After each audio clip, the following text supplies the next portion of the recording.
Hey fam, Danny here. Happy Friday. Hope you guys have a good weekend. I am sitting here right now watching Cape Crusader. I'm enjoying it so far. I'm on episode 2. So I will be talking about that soon. But I wanted to hop on really quick and talk about the Incredible Hulk Blood Hunt. As Blood Hunt comes to a close, and issue 5 just recently came out, and so we'll be talking about that. But I really wanted to talk about this one because I really liked it. I'm a big fan of the Incredible Hulk. I've been a fan like since forever. I really liked the series with Bill Bixby. I My favorite Hulk, I like Mark Ruffalo, but I really liked Edward Norton as well. So it would be nice to see him back. But this story is really good because it gives us a kind of a look into what's going on in the Incredible Hulk comics, and it also connects it to Blood Hunt. So it's kind of cool, like if you haven't been reading, the Incredible Hulk, then you kind of have an idea what's going on. So we open up with him. He's gone to Vegas. And he's in Vegas because his traveling companion Charlie has been trapped. His soul has been trapped into this little figurine. So Bruce is trying to get his soul out so that he can be back in the flesh. And he got word that some info that okay, Vegas might be the place to be to find this answer. So we get a flashback.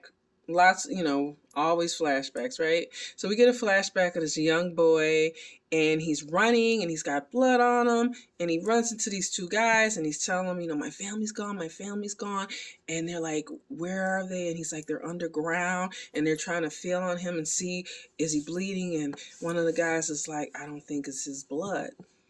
And then we flash forward 50 years later, and here we have the Hulk. And what I liked, if you remember the series, oftentimes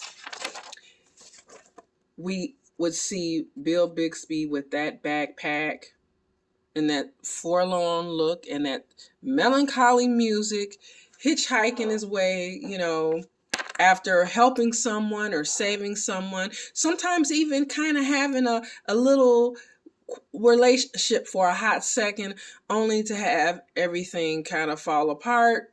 And once again, he's alone. And this was one of my big problems. I had a lot of problems with the She-Hulk series. The series, not with She-Hulk, with the series. Got to make that, differentiation.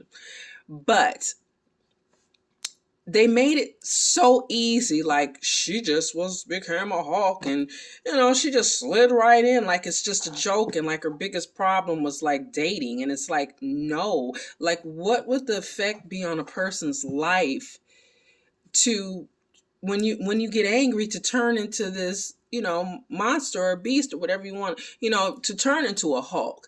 How would that affect your relationships? How could you maintain relationships?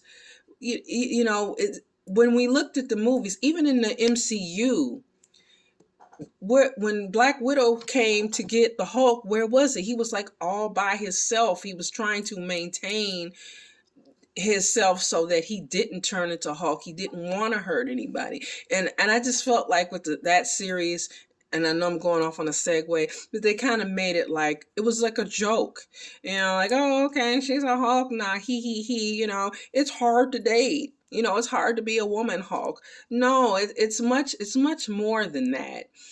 I just felt like they were it was just, I don't, juvenile, too facetious. I don't know. There's so many words I could say, but like I said, back to where we are right now. So he walks into this town. He walks into a bar, and there's a guy there, a bartender, and he finds out that this whole town is a movie set. That this is a set where John Wayne shot movies, Clint Eastwood shot movies. There's all this history here. And he's talking to the bartender. He introduces himself as Miguel. And we found out that Miguel is that little boy. Surprise, surprise. And he tells the Hulk his story. And the Hulk is kind of like, well, he tells him, I wouldn't look for your family because your family is not, they're not your family anymore. And Miguel is like, well, I'm sorry. And there's this like awkward moment where Bruce finds out that the family, he's been communicating with the family and they're on their way there for him. Because Miguel tells him, my family's very, very, very hungry. And of course, Bruce turns into the Hulk. And, well, you can kind of guess what happens. I don't want to give away too much, but we get that Hulk walking away again by himself.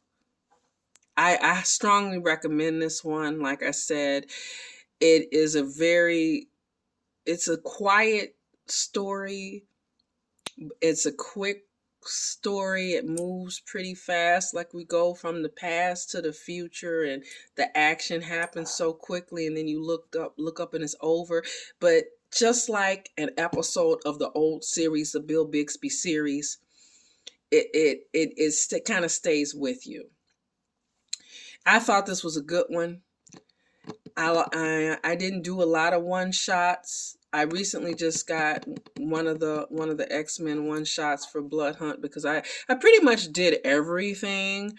I said that I wasn't going to make that big of an investment, and then I found myself like, okay, this one, this one, this one, this one, this one. So I think like the only ones that I don't have, I think, are Jubilee.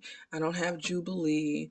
And I think there's one more I don't have. I pretty much have every issue of Blood Hunt, and I'm hoping that they come out with a Blood Hunt box because there's enough of them to actually put in a box. But my idea is I'm going to get a Blade box because I have a lot of Blade comics, and Blade, as we know, was a big part of the story. So I'm like, okay, I'm going to put my Blade comics and my Blood Hunt ones in my Blade box when I get it. I'll be showing you guys that when I do get that box.